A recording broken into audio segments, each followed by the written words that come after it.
Kingsman, The Golden Circle was directed by the same man who gave us the first Kingsman movie, bless his heart. That movie was phenomenal.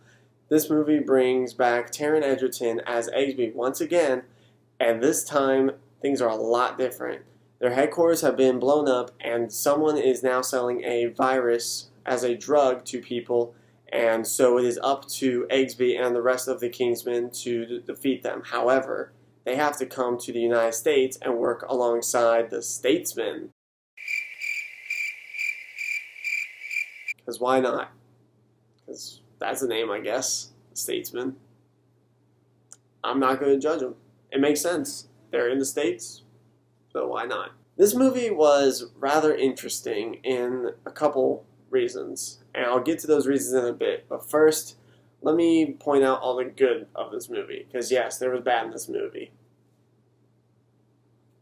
So the good parts of this movie are the fact that this movie was very action-filled. It goes from 0 to 100. Like, the very first scene, it just goes. You don't even get a moment to breathe or anything. It happens. That's the best way to put it. It instantly jumps you right into the movie. There's no backstory. There's nothing. There's just if you've seen the first one, then you already understand everything going on, so then you're like, you know what? If they've seen the first one, they know what's going on. If they haven't, well, that sucks for them. Boom. Go right into it. And I love that about this movie. I loved how immediate the action was. As I was saying, the action scenes were really good. They definitely brought back the same kind of action that the first movie had, which was excellent. The first movie was phenomenal. I can't get over it. The second one, though, was also really good. The comedy in this was a lot more greater. The first one had comedy in it, but it didn't seem as strong. This one was very comedy-filled, and, I mean, you can't be surprised about it being comedy-filled when Channing Tatum, Halle Berry, Jeff Bridges, Taron Egerton, Mark Strong, all of them are in one movie. Of course, there's going to be a lot of comedy. So, I mean, there's nothing else to really say there. With all those people together, especially with Channing Tatum in this movie, there's going to be comedy in this, hands down. Now, the thing with this movie is that it had a lot of mixed reviews. It got really good reviews and it got really bad reviews. There wasn't really a happy medium. So, and I can kind of understand why. Because, like I said, the movie was really good. It was funny. It was a very fun movie. There was a lot of action. But that's about it. The rest of the movie made zero sense. That's why it seemed like I was kind of struggling a bit to explain to you what the story of the movie is. Because basically, the movie's about a drug dealer who is blackmailing America. And so the Kingsmen have to work with the Statesmen to stop her. That's literally the premise of the movie. Because I couldn't get it out early, because that's what it is. There's no really other explanation for this movie. The way that they brought the villain into this story was completely random. There was one scene where everybody was hanging out, and all of a sudden we just go right into this random person, this random villain, and there was no it just happened. I can't even describe it. It just jumped right into it. You're not given an intro walk or something, or a shot of who the person is or anything. It just, some random person starts talking and you're just like, should we know who this is? And then I guess you're like, oh, I guess this is the villain? It made zero sense. But also, with that said, the villain, again, is just a drug dealer, but she's dealing these drugs that are very powerful. But she just was so random. She wasn't the villain that you expected to see.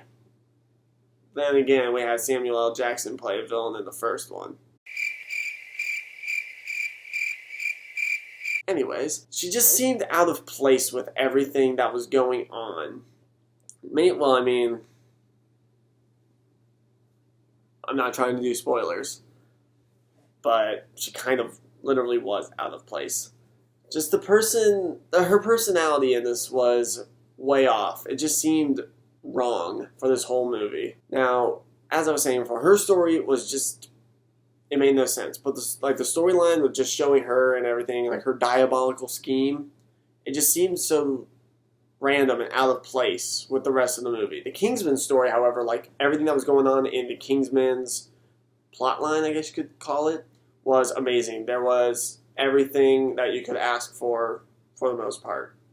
It was funny. It had a lot of meaning to it.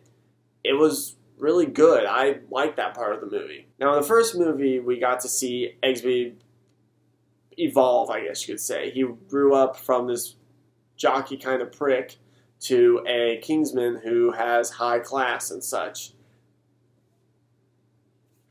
But you don't see any character arc with any character in this movie. And that's one of the things I think was a big struggle with this movie and why a lot of critics gave it mixed reviews. Because in a movie, you're always going to want to see that character arc in any type of character. And this movie did not seem to have that strong of a character arc with any character, especially Eggsby as a main character. He already grew up to be this Kingsman.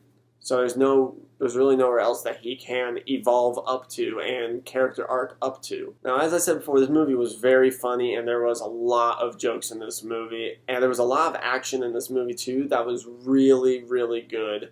Unfortunately, like the first movie, the second movie did have all those weird random camera angles of when the action scenes were going on, which I don't mind that at all. I really don't. It's their style, and I thought it was really good. But there were times where it just seemed like there was a really cool fight scene going on, and then because of those shots, you couldn't get the full effect because it was just like zoom in really quick, or like, I don't know how to describe it. They did something random. I'm not saying that was a bad move. I thought that was an excellent move, but it just seemed like there were times where it was placed wrong, I guess I could say. I'm going to keep this review semi-short. I thought this movie was really good. It's definitely a fun movie to watch. As just to whether you're wanting to watch a movie that has like some sort of character arc or a movie that has some sort of specific meaning, this movie really isn't it. But it's still a fun movie to watch, and I enjoyed it a lot. I still thought it was a very fun movie. I'm giving Kingsman: The Golden Circle a B-. Guys, thank you so much, as always, for watching. I appreciate it. Make sure you guys go back, check all my other reviews if you haven't. I did a review on It last week. Can't even begin to describe that one. I apologize for how long it is. I had 2 other guys helping me with this review because they had all sorts of different opinions on it as well. So go check out that review, check out my other reviews, check out my Facebook and Twitter page. Don't forget to like and subscribe. And as always, it's Pop Culture Critics signing off.